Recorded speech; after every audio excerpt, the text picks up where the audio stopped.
Yo, what's up, guys? Welcome back to another video. Today we're gonna talk about how to get iOS 16 developer beta 5 on your iPhone or iPads. So let's get started without wasting any time. First of all, here in the software update, you can see here it's giving me the update for the iOS 15 developer beta 6. Here you can see iOS 15.6. So what you need to do is just to get here I use 16 developer beta 5.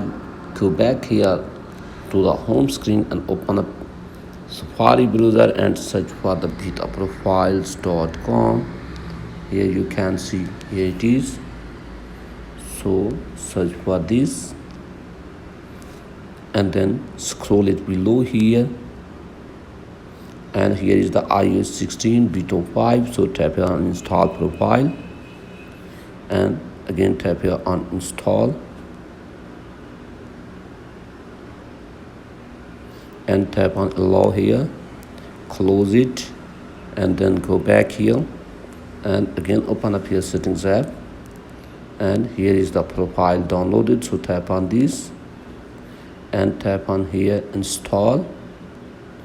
Give here your passcode for your iDevice here, and then tap on install again to confirm the process, and tap on not now and tap on done. Now go back, and here in the software update again you can see it's giving now update for the iOS 16 developer beta 5. You can download and install from here. So that's it, guys, for today's video. If the video is helpful, please like the video, subscribe to the channel, and if you have any problem, let me tell in the comment. I will help you more. Thanks for watching.